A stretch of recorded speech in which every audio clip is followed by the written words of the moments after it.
worries. All right. Yes. Okay, let's get started. Hi, everybody. Thank you so much for coming to Michael Bentley's PhD defense.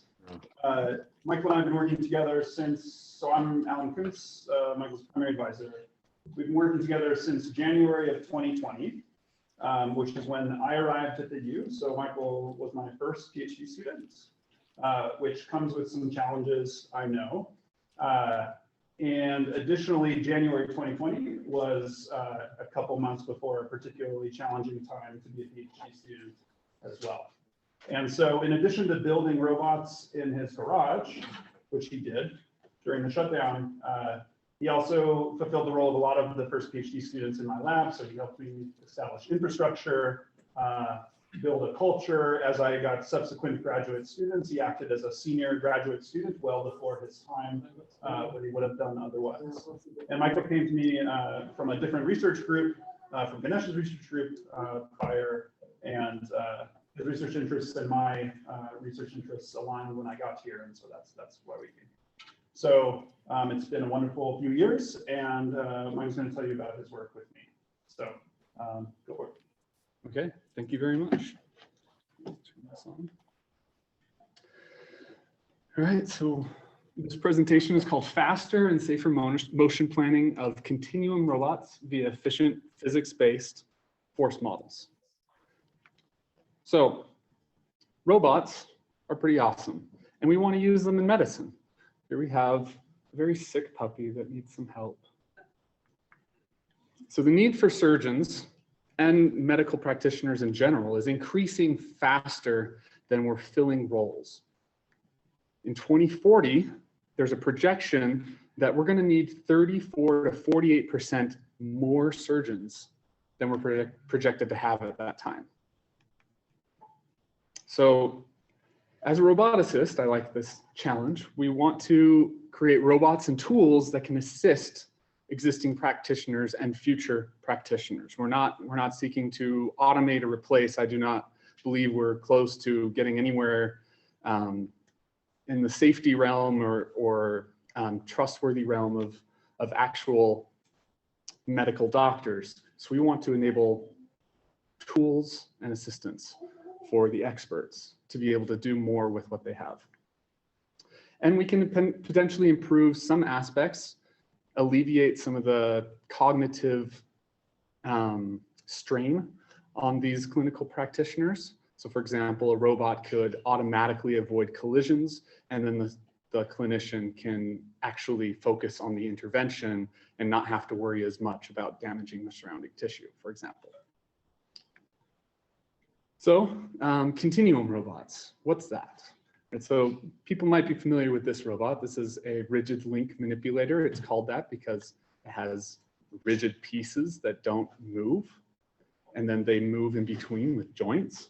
They're very, very simple to model, but you can get to many, many joints, like kind of this snake-like robot. And now you're getting to kind of more continuous motion. And if you continue going to more degrees of freedom, you can actually decrease the size and get to something that's very, very flexible.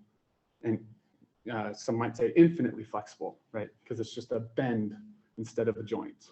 So this could be useful in medical applications because it enables very small and thin robots because we can just make them out of these flexible materials. You have mechanical compliance. What that means is when you push against it, it's going to bend away, right? And so it's not going to just plow right through as a rigid link robot might do if it behaves poorly. And then it can get interesting shapes, interesting curved shapes. So in medicine, we deal with the human body, right? And there's many curved and tortuous, difficult paths. And these curved robots can achieve these kinds of difficult paths. So there's some challenges though. It's much more complicated to model how they move, how they are shaped, and how they interact with the environment. And second, if you have the robot interacting with tissue, it's not just at one point, it's going to be like distributed along this bendy robot. And so it's much more difficult to model and account for the variability. So these are the challenges and the benefits. So I consider two kinds of steerable, or two kinds of continuous robots in this work. The first one is the steerable needle. You push it through tissue and it bends and you can steer it around stuff. This is really flexible and can reach deep within the human body to provide clinical interventions. And then the second is a tendon-driven robot. This is a flexible backbone with tendons routed along the sides that when under tension, they can enable the robot to move around in interesting shapes. So the latter would be used in like an air cavity, say for a collapsed lung or in the abdomen. So what is motion planning? Motion planning, in a nutshell, is finding valid motions that reach a goal. So on the right, we see the start, and in green on the left is the goal. And we want to consider a lot of different paths between these obstacles. So there's one candidate path, there's another candidate path, third one, a fourth one, a fifth one, that one's really weird, and another kind of weird one. And that one's pretty smooth, that one's a nice one. All right, now we consider what's valid. So a lot of times in motion planning, collisions are invalid, right? And depending on the types of, so here's a collision and here's a collision, let's remove those paths from our candidates. Also, some robots can't move in certain ways. So maybe this really windy path and this one that has a kink right here, like maybe those two, the robot can't actually perform. So let's remove those as invalid because the robot can't actually do those. So we're left with these three paths. Okay, now which one do we use? So now we can have a notion of best. And usually we have a cost function to denote what best means, right? And so simplest one is path length. So the one that's the shortest. So with the path length cost, this is the path that we would choose. And we would say, okay, we're done. Run it on the robot, right? So now motion planning in medicine. Collisions with anatomy can severely damage the robot and can also damage the sense of anatomy that is surrounding it. So think like the lung or the heart. You don't want to damage these vital organs. And then automation can reduce cognitive load on clinicians. As I mentioned earlier, if we can reduce how much the surgeon or the clinician has to think about, they can focus on what matters and what their expertise requires. So there's some challenges that we want to overcome. In this work, I address the challenges utilizing motion planning in medicine. So this is the tendon-driven robot, and for the steerable needle robot. I primarily use efficient physics-based force models. So the challenge here is the expensive shape computation, right? So this is very bendy. We have these tensions. It's going to apply to the whole robot. It's complicated, right? And when it's expensive meaning it takes a long time to compute, that limits how many applications it can be used in, right? So we want to alleviate that. We want to improve the efficiency so that it can be applied in more scenarios. Steerable needles. We look at, so steerable needles are much simpler because they go in constant curves, but in this situation, we have the whole robot is interacting with the surrounding tissue. And so we want to look at how we can minimize potential damage from this robot on the surrounding environments. So existing approaches usually only consider damage from the needle tip, such as clearance from obstacles. They don't want to run into obstacles with the tip, or path length, so that minimize how much tissue is being affected by the path, because it does carve out a hole through the tissue. Here is my thesis statement. Let's go through this. This will be a mouthful. For continuum robots in medical applications, a combination of physics-based modeling, so this is the primary source of work I do, voxel-based collision checking, so this is for efficiency's sake, sampling-based motion planning methods, These enable efficient and safe trajectories by overcoming the challenges of computationally expensive kinematics and force interactions in highly constrained sensitive environments. So back to this, just want to say, like, for the tendon work, we're going to look at how the modeling of it can be made more efficient, and we can enable much faster planning, and we can actually interact with the motion planner rather than requiring it to be run overnight or pre-planning. With the needle, we're going to try to reduce the force on the surrounding tissue to minimize tissue damage. And so those are the work. So here we have the first project, tendon-driven robots. Do we have any questions so far before I get going on here? Okay. So this was published in IEEE Access this year. So tendon routings. Here's a tendon-driven robot. We have two routings. We have one along the side. When we pull on that, we're going to get a constant curvature shape. So it's dictated by the routing and by the tensions that we apply to the routing. By applying these tensions, we can get interesting shapes. So this one that's routed in a helical shape, when we pull on it, we get a very interesting shape as well. But it's more complicated to model. So straight routing, constant curvature, non-straight routing, potentially more expressive. And so we want to use the expressive kind. So here's a video of a tendon-driven robot moving around.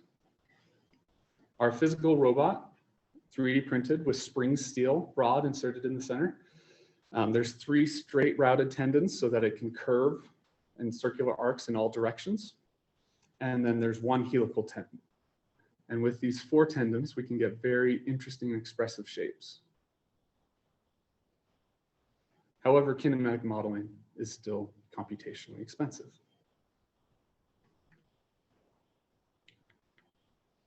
Okay. They may improve minimally invasive surgeries. The one we're looking at here is in a collapsed lung. We're going to have an empty cavity. So their flexibility enables them to bend around anatomical obstacles. Here's the lung that's collapsed.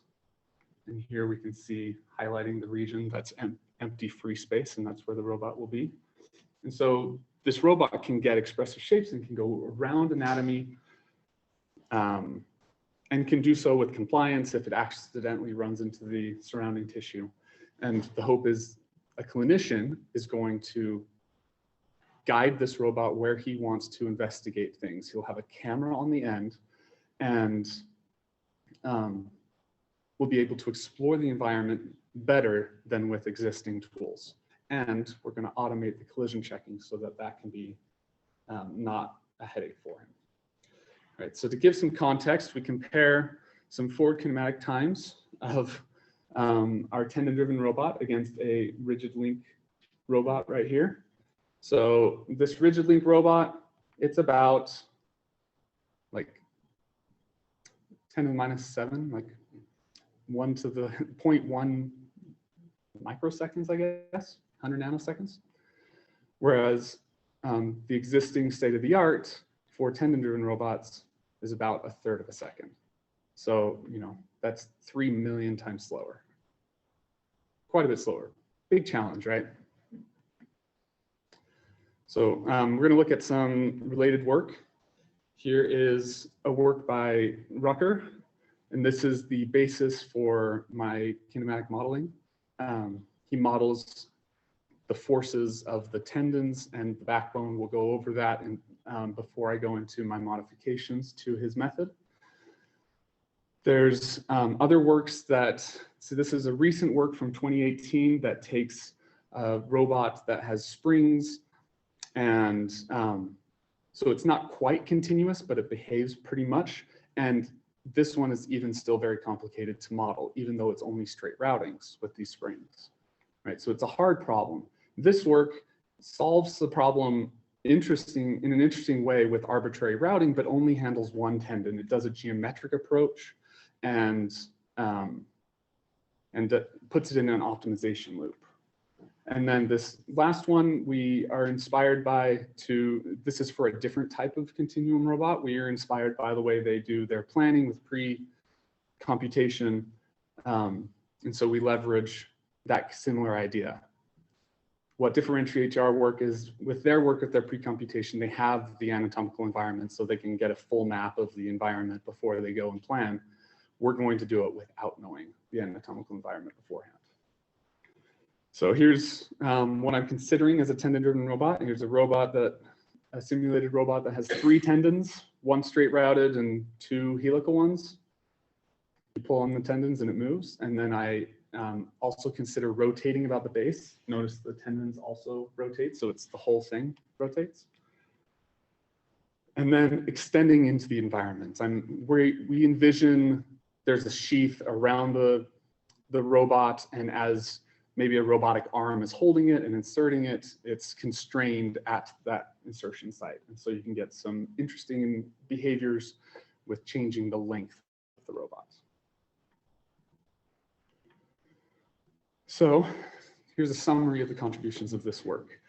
We envision a clinician is going to work interactively with this robot, provide desired tip positions for the robot. Here you can see a simulation. And those desired tip positions will be going into our motion planning method. Those will then be executed, and then we wait for the next desired tip position and repeat the cycle. And so this is the workflow that we envision a clinician performing, with keeping in mind that the robot would have a camera on the end and they're exploring the environment in this way. Collision avoidance would be done automatically, and they would simply specify where they want the tip of the robot to move. We show that we can get a fast kinematic model over 1,000 times faster, fast voxel collision, get improvement, and we use a pre-computed roadmap with some other motion planning tricks. We get an average speed of almost 15 hertz.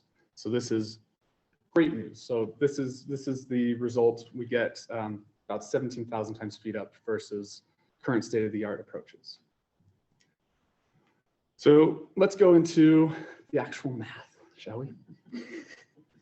So we've got the Kosarat rod model. This basically is looking at a rod that can bend and compress and extend. And so here we have a rod. It has some forces. So we have N is the internal force inside the rod, M is the internal torque. F and L are the external forces and torque distributed along it. P is the position, and S is like the point along the shape, right? So that's the parameter that they're all going under. So here we have the force and torque equilibrium equations.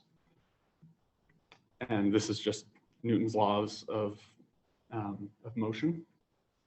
But now we get into the assumption that the Kosarat rod model makes. And these are the linear constitutive laws. And so basically what you see here is N is the internal force again. R is the rotation of the frame of the rod at S. And KSE and KBT, those are stiffness matrices. So we've got shearing and extension for KSE and bending and torsion for KBT. V and U are the derivatives in the frame of the rod of linear rate of change and angular rate of change. And so basically it's saying we treat it as a 3-dimensional spring, both in linear space and in rotation space. So it's basically a spring model, but with a full 3-dimensional matrix that you're using to specify the spring constant. So that is the Kosarat rod assumption, which I think is a reasonable assumption. The solution to this is, so P dot means time, derivative with respect to S. And so from U and V, we can calculate the position and rotation of every point along the rod. And so this is how you compute the shape. And then here are differential equations of U and V. Doesn't matter, you don't need to understand the actual equation, just know it's a differential equation and you can use like a numerical integrator to get the solution. And then from U and V, you can calculate P and R. You now have the shape. Good, great. That's the Kosarat rod model. So now how do tendons work into this? So we have a string, Kosterets string model. Okay, what is that? Okay, now we have only the internal force N and we have the external force F. This is non-rigid, so it acts like a string. It can like infinitely bend. There's no strain in the shearing direction or compression or anything like that, so no torques. The tension is always parallel to the path. So those are the assumptions in the Kosterets string model. Much simpler force equation, right? So now it's just whatever force is applied is what changes the tension in the middle, right?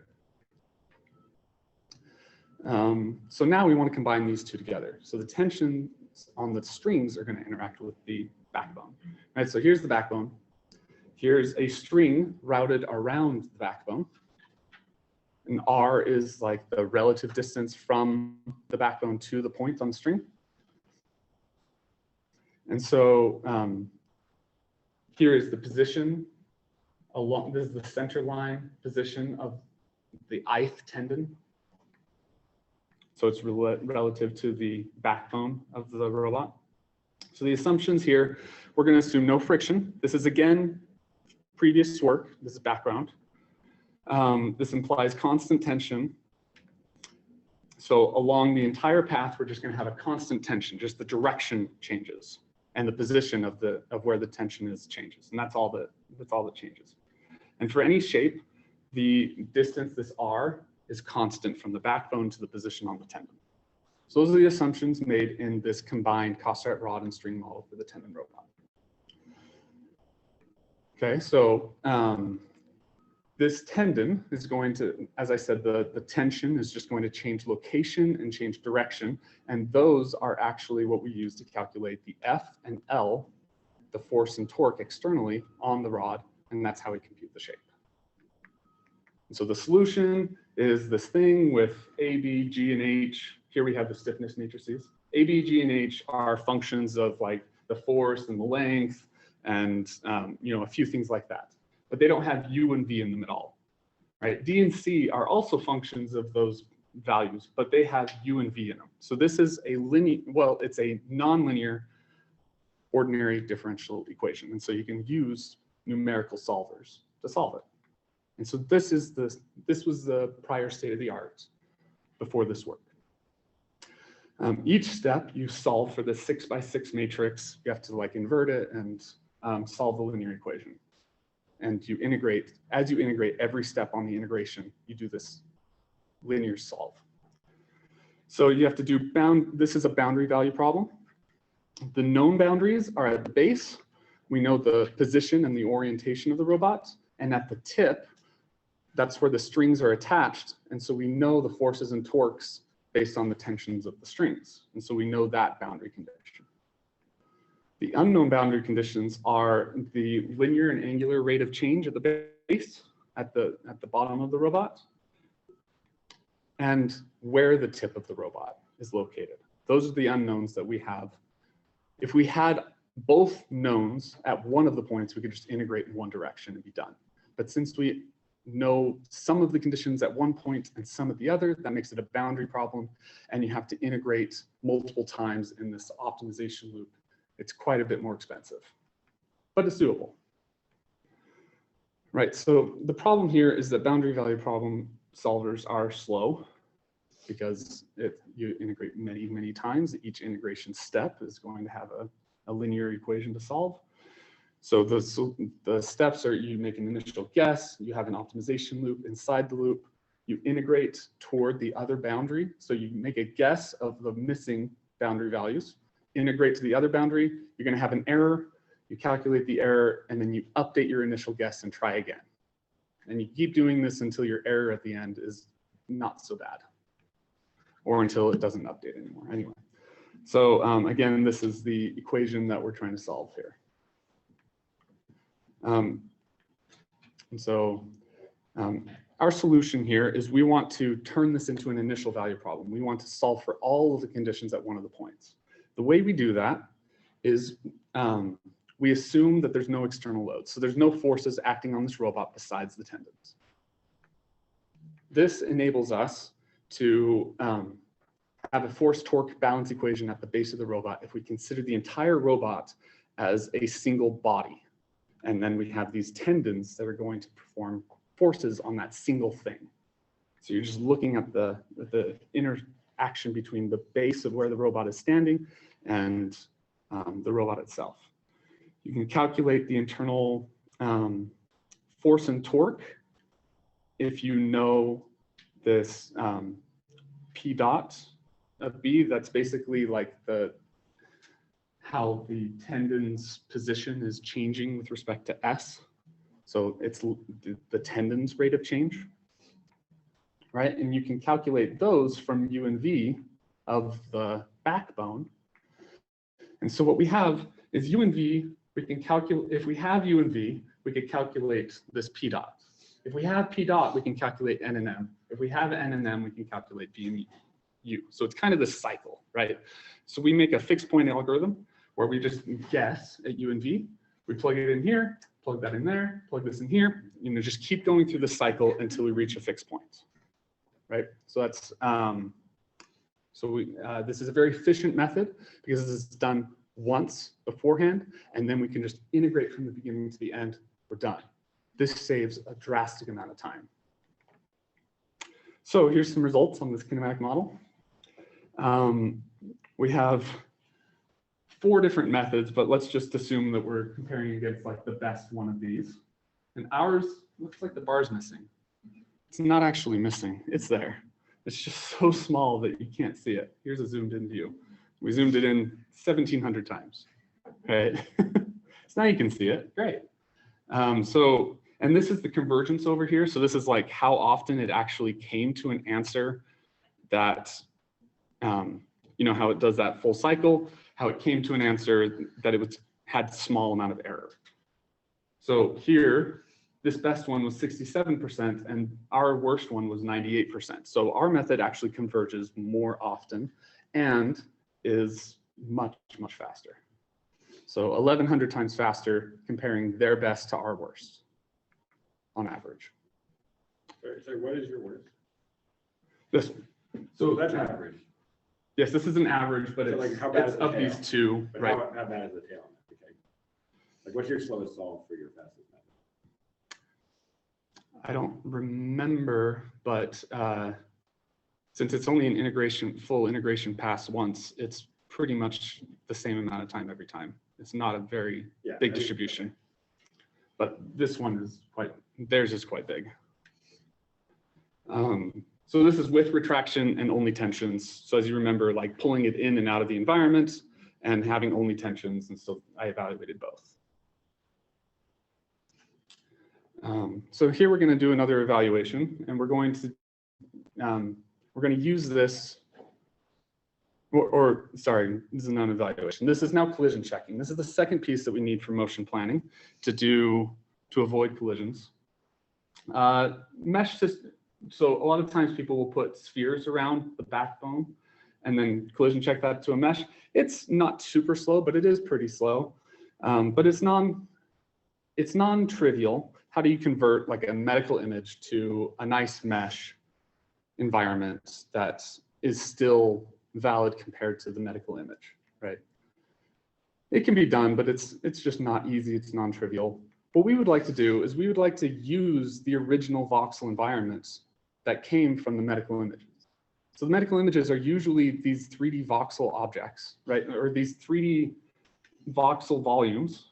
The voxel is just a 3-dimensional pixel, right? And we can take these and we can segment out automatically the free space. And then we get this kind of voxelized boxy thing that represents the free space.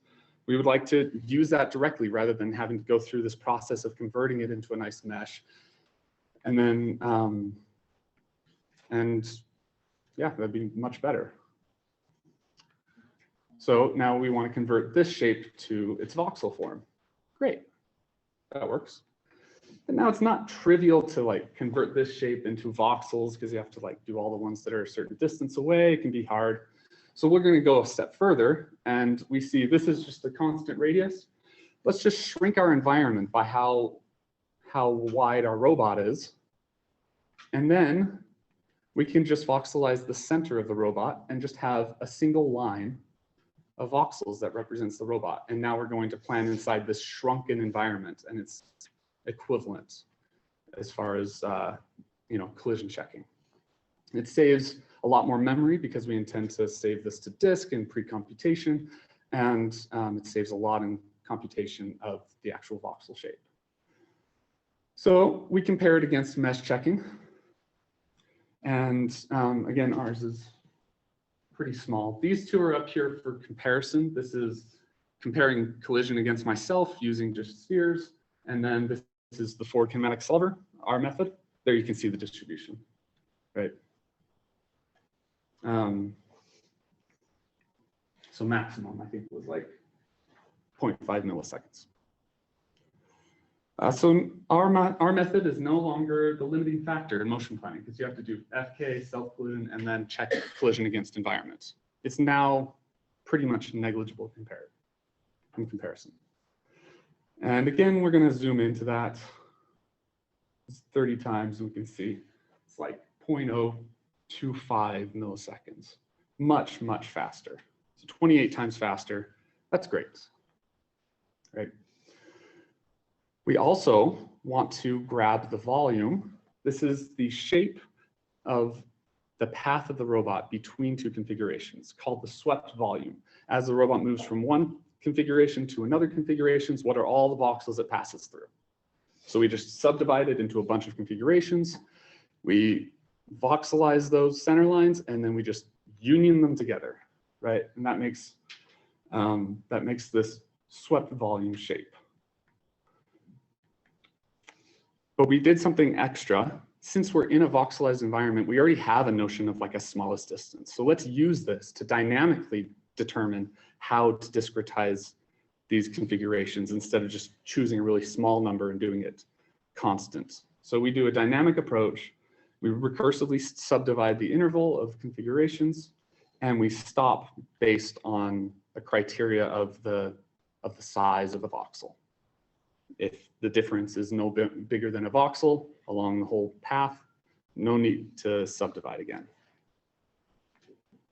This is important because sometimes you make a small change in configuration and it makes a big change in the robot. Sometimes you do a small change in configuration being like the tension of the tendon, and it makes only a small change in the shape of the robot. And so having this dynamic approach saves a lot. We can see some results. Again, a very small box against a big box. So this is the discrete one. To be fair, the discrete one we put to a really small, equally spaced discretization so that they would have similar worst case discretization. And in this case, we have 49 times fewer configurations that we have to sample to make a full swept volume. Great. So now we have the pieces that we can use to motion plan, but we want to actually go faster than just implementing optimal versions of these pieces. So we have a motion planning method. So we have a pre-compute phase, a load phase, and a supervisory control phase. Sorry, I've been taking up a little bit extra time, so I guess I'm gonna have to speed up a little bit. So I apologize for that. So the pre-compute phase, this randomly samples many configurations in the space, and it connects them together to make a roadmap. Think like a road that you travel through in a city. These are going to be configurations that are all connected to their nearest neighbors. Those are like intersections, and now you can actually go from one to the next and get from one end to the other and be able to check everything in between. For each configuration, the roadmap stores tip positions and the robot's voxelized backbone shape. So here's 30,000 tip positions and a voxelized backbone shape. We store these in a file. We don't have any notion of a collision environment yet. And here's 10 example shapes from our 30,000 set from before. So before we were just showing the tips, now we show 10 of the shapes.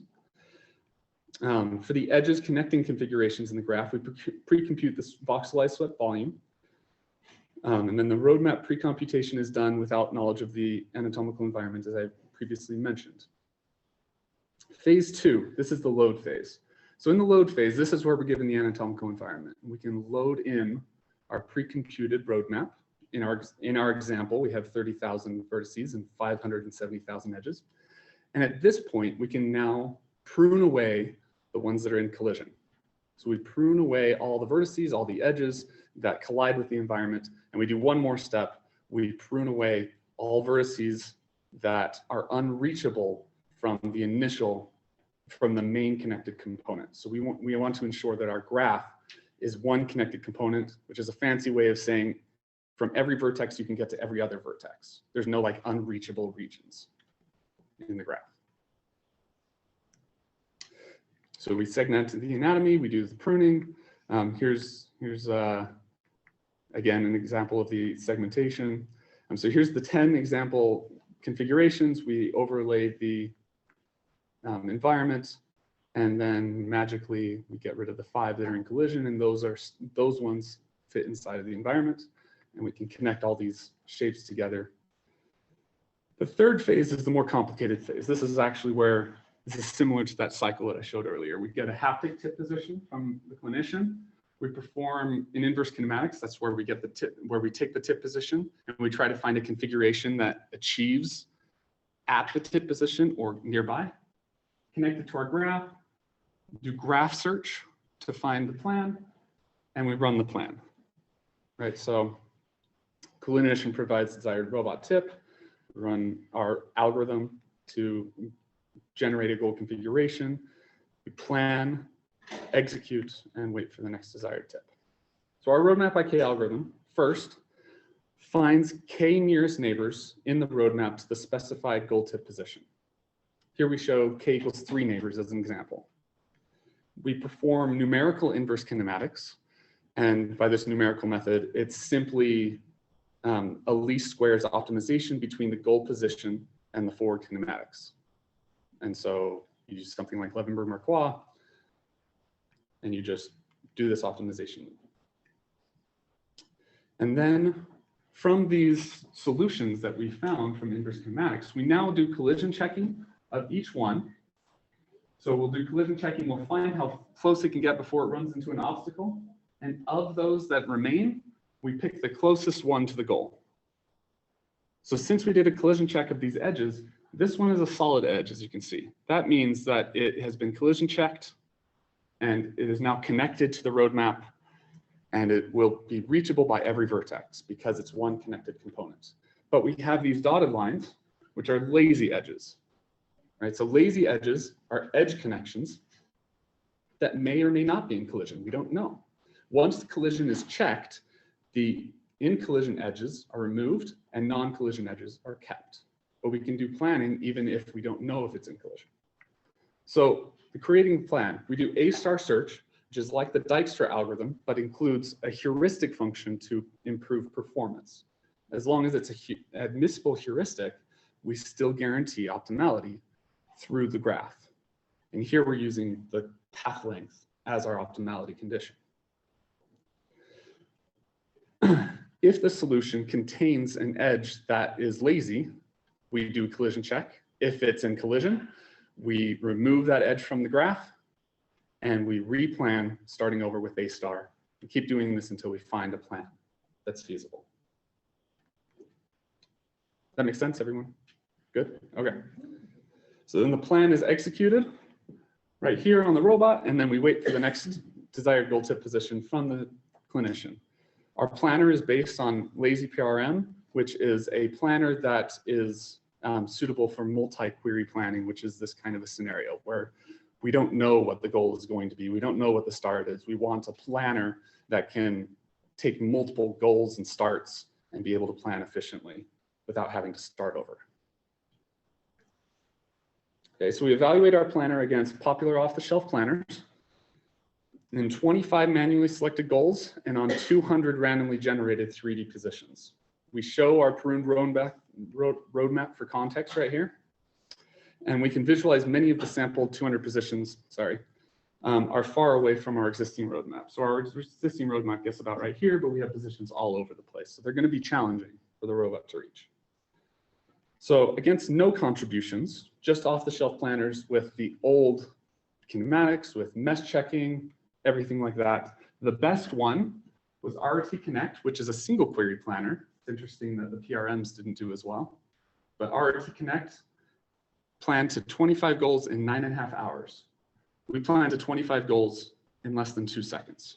So all 25 goals in sequence, right? So that's where we get that 17,000x speed up number in our results. A more fair comparison would be on the 25 goals, we allow the other planners to use our fast forward kinematics, our fast voxel checker, so forth, right? And here we still see significant speed up. So our method is tiny. We have to zoom in to actually get anything meaningful out of it. And out of the 200 random ones, so this, of note, the 25 manually selected goals, these are intended to be around the surface and to represent what a clinician might want to investigate inside of this collapsed lung region, right? And on both setups, we have very similar results. This is the distribution of results we see here. Ours is just significantly faster. We perform an ablation study comparison. I won't go too in depth into this. We did 5,000 points. So the first one, our base method, maybe you can't see that. Yeah, you probably can't see that. So basically it's with no pre-voxelization. We have a pre-computed roadmap, but there's no voxelization. We don't prune away at load time. And you know, it's very efficient on memory, but not as efficient on time. If we add pre-voxelized vertices, we get a significant speed up. Or no, we don't get a significant speed up actually. So that one doesn't change very much, except it increases the amount of memory we need. If we pre-voxelize the edges, now we have 10 gigabytes that we need to use for memory when we load it up. It's going to be very expensive, and the loading time is now 10 seconds instead of 1, which is interesting. I mean, it makes sense. It's a bit, we have all this data in the file we need to load up. And then if we prune the vertices when we load, because before all of those ones are just using laziness. Now, if we prune them, just the vertices, not the edges, then we get these results. These are actually the best on IK time and the time for the goal. And then if we also prune the edges, that's our full method, then we get the best planning time here. And we also get low tip error, which is interesting. Our method is deterministic unless we incorporate sampling in between goals that we receive, but it's deterministic. And this is because of that removing disconnected components. These methods up here, where we're not pruning away at the beginning, we're not guaranteed to have one connected component. So when we do IK, it might connect to something that's unreachable. And so it gives up, and that's how we get extra tip error. So our contributions in summary: fast FK model, fast voxel checker, and we use a pre-computed roadmap, and we get 15 hertz. So for my thesis statement, we attain efficiency with an average of 15 hertz. This is now feasible for clinicians. Worst case of half a second for our planning. And for safety, we have automatic collision checking. They can just focus on what they want to investigate. They don't have to manually control this thing and so forth. And so, because of the one connected component, we guarantee a plan will be returned for the IK solution that we give. And so, yeah, this is, I showed this at the beginning, so I'll just play a few seconds. This is our planner in action. And so when the big sphere appears, that's when I click the button. That's the goal to go to. You can see how much time it takes to plan by when the sphere appears and when it starts moving. And it will automatically plan with collision free and so forth. So yeah, really cool.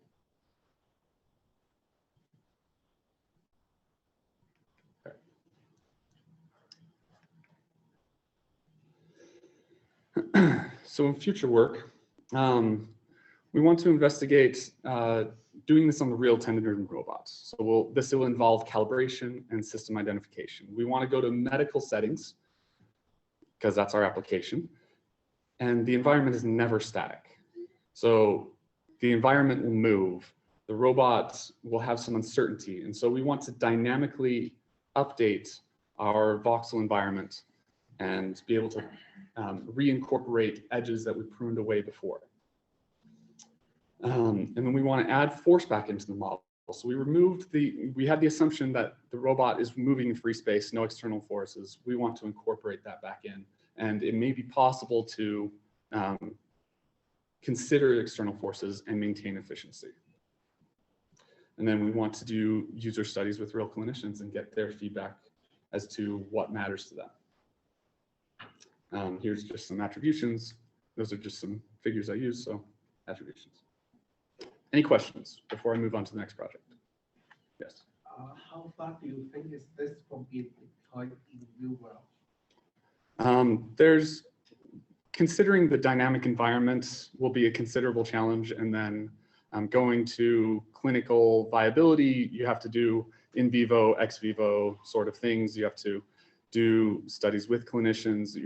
It's a very grueling process. So we're a far cry from this being deployed in a clinical setting, but that's what research is going towards. Yes, Martin? How do you, what's the trade-off there between the voxel resolution, accuracy, and collision checking? Like how, and efficiency. So the time it takes to compute all the collision checking and the voxel resolution, as well how accurate it is compared to like a full mesh. So we were considering the voxel resolution of the medical image. We can't go further down than what the medical image provides. In our scenario, we have 512 by 512 by 512 as our voxel environment, which is a lot. It's multiple millions of voxels.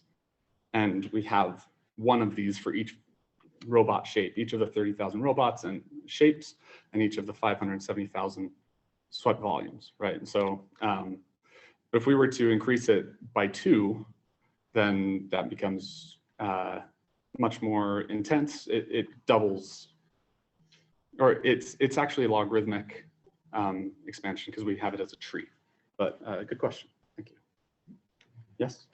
Did you try any other environments besides this collapsed lung thing that you showed? No, I haven't yet. Okay. That would be interesting. Okay, let's move on. Safer motion planning of steerable needles via shaft to tissue force model. So this has been submitted to the Journal of Medical Robotics Research, and so it's under review. So now we're on the steerable needles. Let's look at this. So here is our steerable needle robot. It's going through tissue. So bevel tip steerable needles are capable of reaching sites deep within the human body and avoid obstacles and sensitive anatomy. So applications include targeting drug therapy and tumor biopsy, ablation. The bevel tip bends based on the direction of the bevel because of asymmetric tissue forces on the asymmetric needle tip. We can just simply rotate the direction of the needle to tell it to turn in a different direction. And to go straight, we just constantly rotate the needle. Right, so here's a picture of our robots. We have a linear motor. That's how we can move it forward and backward. That controls this linear platform. We have the rotary motor that twists the needle so we can control which way it's pointing. We have force sensors so we can see how much force on the axial direction of the needle. And we have a collapsible sheath that keeps the needle from buckling in air. And that's the robot. So here's our needle. You can see close to a part of a dirty penny. And we have a big head that enables us to have higher forces that make more curvature, and a really thin body, so it's a flexible needle. The needle bends interestingly, and you can do all sorts of things like go around obstacles and so forth. So it bends with constant curvature until you change the direction it's pointing, and you do a straight path by just constantly rotating the needle. So duty cycling is a way that you can get a curvature in between the maximum curvature and zero curvature. You alternate between rotating and non-rotating states. And so here's the duty cycling equation, how much time you're rotating versus total time. That's your percentage. So like 100% duty cycling or 0% duty cycling is just constant curvature. You're not rotating the needle, you're just letting it curve. 100% is twisting it constantly. It'll go in a straight line. Anything in between where you go one cycle of rotating the needle and then 3 cycles of time non-rotating, that'll do a 25% curvature, approximately. And so this enables curvatures, many different curvatures instead of just 0 and max, right? So that's what we use in our planning. One of the problems here with these is the force from the needle on the environment is not just from the tip. So the tip does perform damage. As you can see, there's these holes born in the tissue right here, this gelatin kind of phantom tissue, right? So you see that? How it's like bulging out right there? That's where it's actually slicing sideways through. That's bad. Imagine this is in the lung, this is in the heart. That's bad. It performed, we want to ensure safety, so we must consider forces along the entire needle shaft. Some related work, I think we'll skip through these. There's motion planning with control uncertainty. This doesn't do any optimization, but it considers the robot kind of getting wider as it goes through, so that, and then it just does collision checks. So with an uncertainty model, they can guarantee that you'll still reach close to your goal and not hit stuff. Rapid replanning, they use the length cost in this one. And this rapid replanning, basically as you control, because you can plan rapidly, you just replan at regular intervals to create new plans. And so it's like planning as control. And then this is work by my advisor, Alan, where this goes into the lung, and then there's another type of robot concentric tube, and then a needle that comes out. They go into the lung and then use the needle to get directly to the position in the lung that we care about. And that one, they were using a clearance cost for their cost. So let's go back to our definition of best when we were talking about motion planning from the beginning. Motion planners for needle steering typically use a cost that's a proxy for tissue damage. So path length is a proxy. Man, it's really small. Path length is easy to compute. It models the tip boring through the tissue, so you want to minimize the amount of tissue you interact with, right? Clearance is another easy one. It marks sensitive anatomy as obstacles, which you can do anyway, but now you're trying to get as far away as you can from them. And the best is minimal interaction with these sensitive vital regions. So if only the needle's tip interacted with tissue, then path length would be a good cost function. But that's not the case. We see that the side can shear sideways, right? So these other works, this one shows how vibration and tip force estimation, this is showing that they know that the amount of forces exerted on the tissue is important.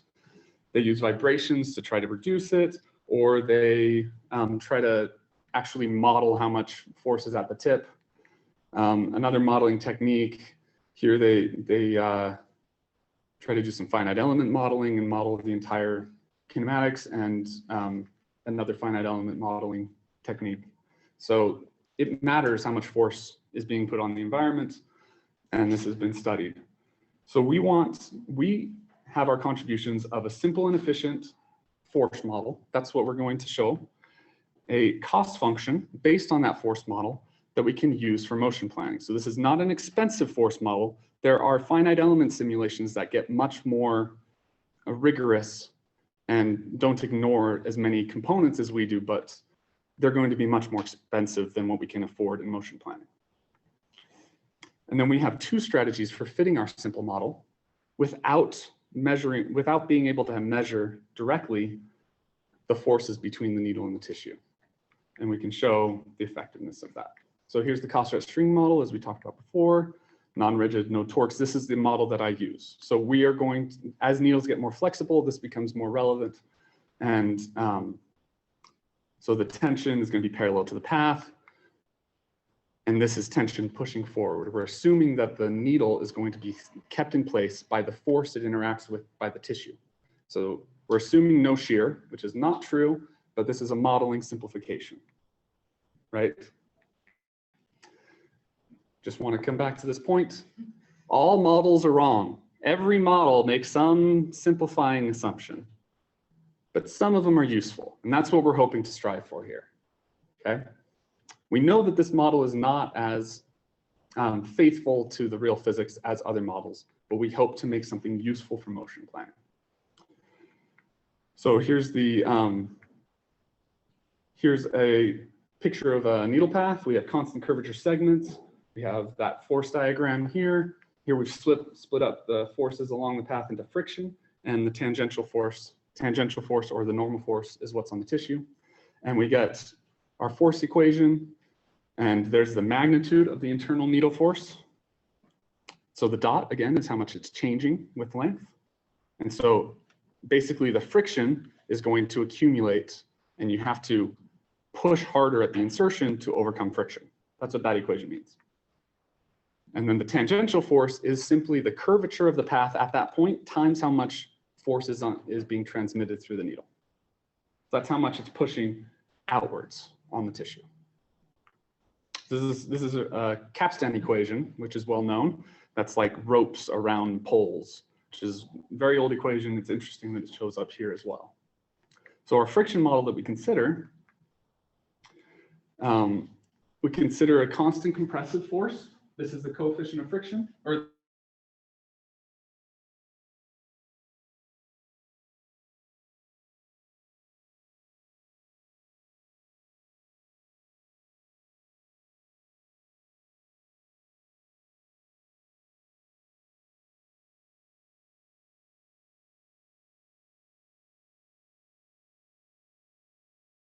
and the general solution. Here, we're not considering constant segments. You can have these be any functions. And this is the general solution. So you can just numerically integrate for any possible Riemann integral functions. So for constant curvature segments, this becomes much simpler. So for each segment, this is a constant. This is mu is a constant. F sub c is a constant, and so forth. We can get this equation right here. And now we have an analytical solution. You don't need to pay attention to it too much, but notice here, we have this recurrence relation, so we can calculate from the tip back to the insertion as one pass. And we have this exponential term, which is proportional to friction times length, or friction times curvature times length. The recurrence here is between segments? Yes. Okay.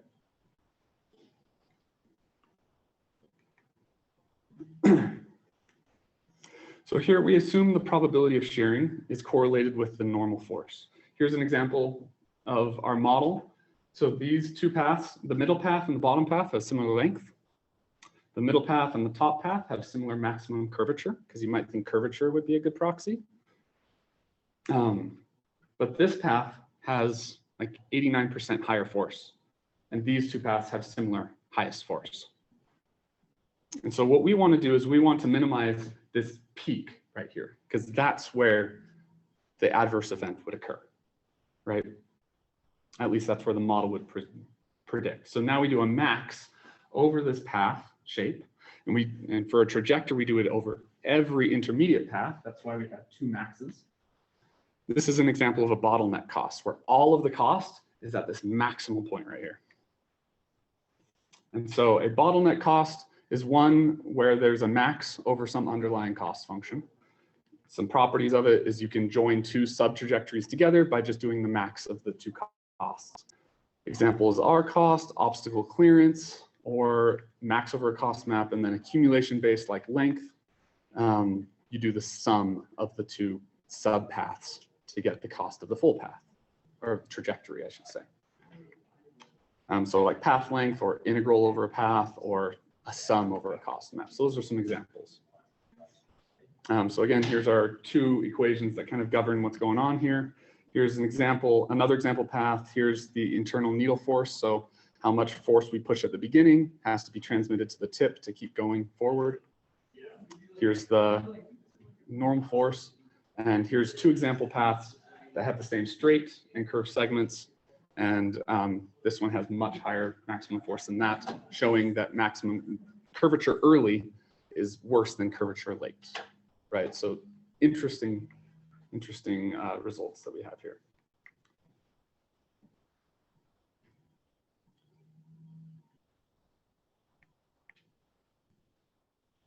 Okay, so here we have a needle going through tissue. Let's just So one of the things we want to discuss is you see there's kind of a jump right here in the force, and then it jumps back down and jumps back up, jumps back down, so forth. This is when the needle is rotating and not rotating. So we found this to be an interesting phenomenon, and we model this as having two separate sets of parameters for when the needle is rotating versus when it's not rotating. So we consider in this work having a model that has only one set of parameters for friction and piercing force and stuff, and a model that considers two sets of parameters. Note that when the needle is rotating, those parameters apply to the whole path. So it changes the entire frictional properties along the whole path when you change the state of the needle. So model fitting, we actually choose two methods. So we have insertion forces. Here's the insertion force from our force measurements. Yellow is from one of the force sensors, green is the other, and then the blue is the real signal, which is the sum of the two. And then the labeled shearing depth. This red line is where we took the video footage, we labeled where shearing happened, and that is, or where shearing began, right? And that's a data point. We can actually fit our force model based on both sources of data. And it's simply, it's simply that we just do L2 or an L2 minimization again with like a least squares solver like Levenberg-Marquardt, because our model is able to predict force measurements, and we just do the error between the two, the prediction and the actual. And then our model can predict where it shears if we also have a threshold as one of the parameters that we fit.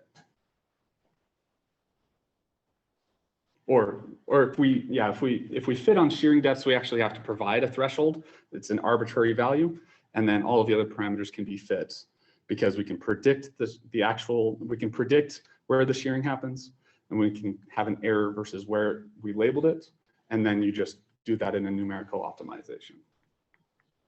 So here we're going to touch back on this because it's not so important that this model is completely faithful to the underlying physics, that it can predict insertion force or tissue force or anything. What we care about is in motion planning, we want to define what best is, right? So if we can define accurately what best is, which is in our case, we're going to define it as, probability of shearing by a path, or which path is going to shear first. We care about how they rank, how it orders candidate paths.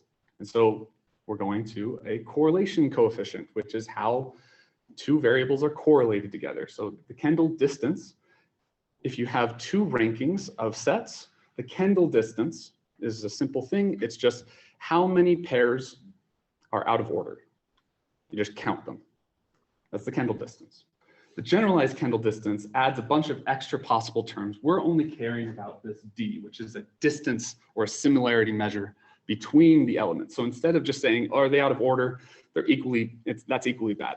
If they're far away, we want to penalize that more than if they're close together. If they're close together when we get them wrong, it's pretty close, like it's good. We don't have to treat that equally as bad as two elements that are supposed to be far away and we misordered them.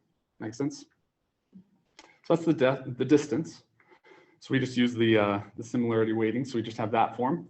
And then we take this distance and then we can map it to this -1 to 1, which makes it a correlation coefficient. -1 means oppositely ordered. 0 means 0 is like the expected one if you sample randomly, and 1 is perfect ordering, like exactly the same order. And you get all values in between. And here we do a normalization of the distance by the maximal distance that you can get. So that becomes a value between 0 and 1. Here's some of our fits. So we fit with shear depth. So this is, keep in mind for each run, this is only one data point for shear. And this was fit on 12 paths. So the green ones that it fit on. So it only had 12 data points to do minimization. And this is with the double model. So this one has 3 parameters. This one has 5 parameters, right? The force single and force double, this one was using insertion force. So each run had about 300 points. And this kind of shows qualitatively, you want them to lie along this line or at least to increase. So we can definitely see that this model is able to rank these paths and have a correlation between where We measured the shearing or labeled the shearing and where the model predicted the shearing would occur. Make sense? Everyone good? Here's an example run from the fit data set for the insertion force ones. You can see the error, and this is the how it rotates when it inserts.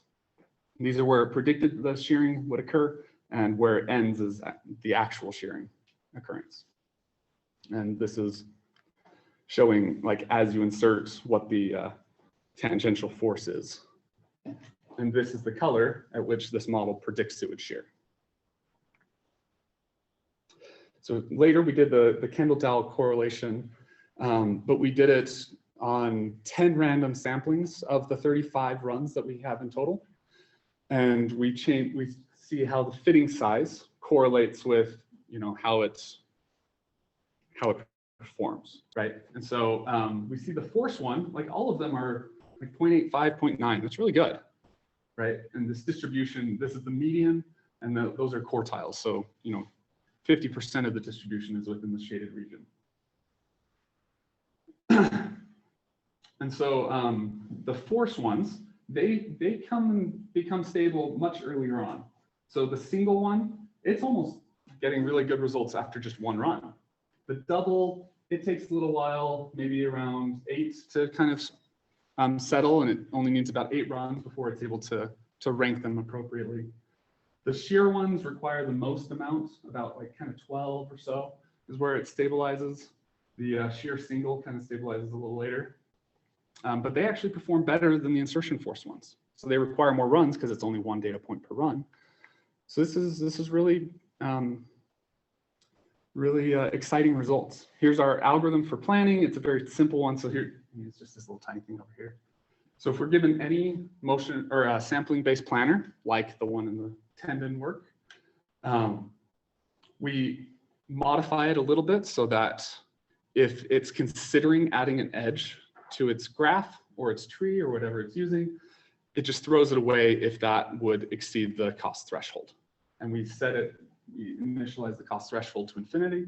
When we get a path, we get its cost, and then we set the max to, you know, some fraction of the previous cost, and we tell it to find the next path, making sure that it only returns a path up to that cost, right?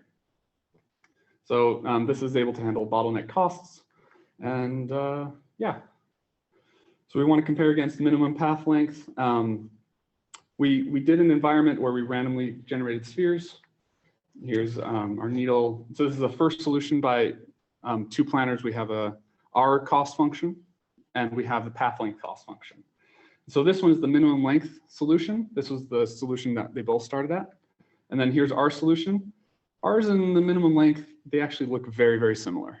But the minimum length one has about 5 times higher maximum force. So here's a zoom in of the beginning of the path. You can see the minimum length one does this kind of big bend at the beginning. Because remember, curves at the beginning are worse than curves later. And so this resulted in very high cost, but only very, like 2% difference in length. And we did this over 400 randomly generated sphere environments. This is the ratio. So 1.0 is like, so this is the force cost, the length planner over force planner ratio. 1.0 means they got the exact same force. The center line is the median, or yeah, it's the median, and then 10% quartile or quantiles after that. So we can see the median is about, it settles after about 100 seconds on 2 times higher force in median from the length planner than from the force planner. But the force planner gets almost identical median here. It has like less than a 1% difference in its mean, which is pretty impressive. It's surprising that, but you can also see back from the equation that we had that exponential with length in there. So it actually indirectly optimizes for length. And so we see many low force paths are short, but many low length paths are not low force. And so we get 2.6x lower force and only 7% extra length. So pretty happy with that. Our last result is that we demonstrated this in an anatomical environment. This is a segmentation of a lung. So this is actually going through tissue. These are the bronchial tubes, and we mark those as obstacles that it has to avoid. And now we get to see a fun video. This video took 8 hours to render for a 10-second video. Oh, it's jumpy, but I'm happy with how it turned. But not 8 hours to compute that. Not 8 hours to compute the path, no. Super fast to compute the path, just to do the 3D rendering. All right, so back to the thesis statement. We use these techniques of modeling, collision checking, and sampling methods to sampling-based motion planning methods to generate efficiently motion plans that are safe.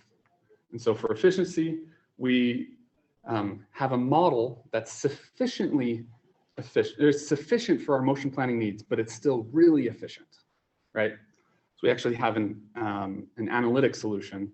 We just have to do one segment at a time. And we have safety because we are directly minimizing the model forces. And this is how my work, together with the tendon work, they coalesce together to say, with force-based modeling and careful considerations of modeling, back to, what's all models are bad, but some are useful. Being careful about your assumptions, being careful about your considerations, specifically for the applications you care about. You can generate efficiency and safety at the same time. Future work for the needle work, we'd like to move to non-homogeneous tissues, like in vivo tissue or ex vivo tissue, or basically just like, this is just one type of tissue throughout. We want to look at interactions with different types of tissue and handling that. There's the assumption that the needle follows the head of the needle, but it's kind of a springy tissue, so it doesn't quite follow the leader. Relax that assumption, maybe do some medical imaging to try to find the actual path and use that instead of just where the head of the needle went. Dynamic environments like breathing, again, similar to the tendon robot work that we want to expand. Stochastic control. So this is actuated by the tissue itself, right? The head of the needle is pushed in a curve because of the tissue. Tissue is non-uniform. You're going to have stochasticity there. You're going to have stochasticity, which is like randomness. You're going to have randomness in how you control the robot too. Like, you're not going to do a perfect job. And then there's also stochastic nature of tissue damage. So we assumed our probability of shearing is proportional to the force, but you're not going to always get it to happen with the same amount of force. It's like a random event, right? And so we would like to model these distributions and actually do risk-aware planning using these distributions directly. And with that, that's the end of my presentation. Thank you.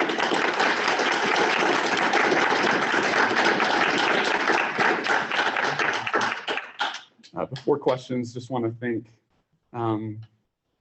my co-students. I don't have a picture of some of the other students, but we have my co-authors and advisor, and I'd like to thank everyone who's helped me along this PhD journey. With that. Great, so the way that this works is now we'll have questions from the general audience. We'll conclude that, and then we will kick you all out and have questions with just Mike's committee, which is where the fun begins. And then we will kick Mike out. And so that's how it works. So let's start with the questions from the general audience. Yeah. All your robots look like snake. Is there some other possible alternative shape? For continuum robots? Yes. There's another field called soft robotics, which is like air inside of these bladders or containers, and you can create all sorts of shapes like that. You could also consider multiple of these robots, say like kind of fingers or something like that. But I guess let your imagination go wild. What can you do with a bending material? Our are your experiments using the CPU, or did you use the GPU at all? All experiments are on the CPU, yes. Would you anticipate any benefits from using GPU in any of your algorithms? So motion planning, perhaps, specifically like collision checking. If you wanted to collision check many at the same time, Yeah. you could definitely get some speed up there. And I think there has been some work on doing some stuff on GPU. Yeah. Yes. What materials did you use for your product for the tendon? And if so, if you had a specific material, why did you choose that material? Were there any considerations for other materials that you could have chosen? Okay. So the tendon robot specifically? Yes. So the tendon robot, that one that you saw there was a 3D printed material called TPU, which is very flexible. It's like rubber, like the sole of your shoe. And it's so flexible that it would just like flop over if it were just that material. We put a spring steel rod through the center to actually be able to stand up. The advantage of doing 3D printed is you could then customize the robot for a specific environment or a specific scenario. But the no friction assumption does not apply on our robot. We definitely have friction, and that's something to overcome, or to mitigate for. So there are some other considerations we might have if we were to try doing it again. Yes. In your future work, you mentioned this relaxing the follow the leader assumption. I don't really understand that. Are you saying, when you're saying the proximal path that you've already cut moves, do you mean like in the image space, or do you literally mean in the tissue? So the tissue is non-rigid, right?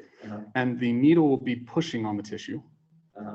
And so since the tissue is non-rigid and it's pushing, it's going to actually deform the tissue. But it's not laterally slicing. That's Not what you're slicing, talking right. So the whole path, meaning sort of you could think of the tissue on the compression side and the tissue on the tension side, that whole path is moving, right? Right.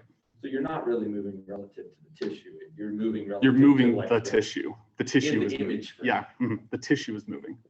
And so is that relaxing the follow the leader assumption? It feels to me like that's still a valid follow the leader assumption, even if there's that bolt movement.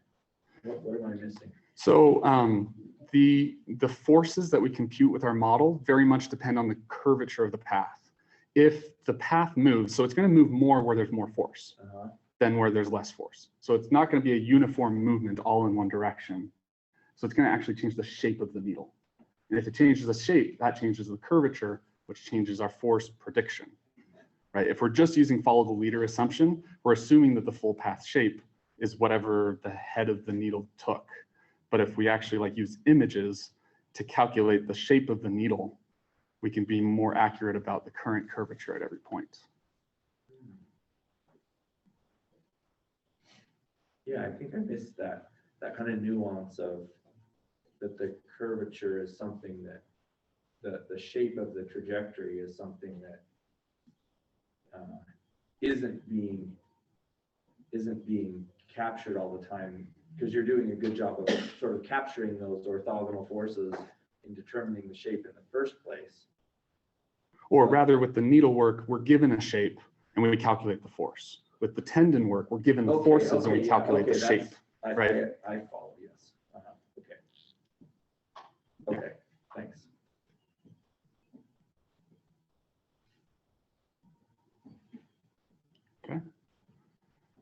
Okay, great.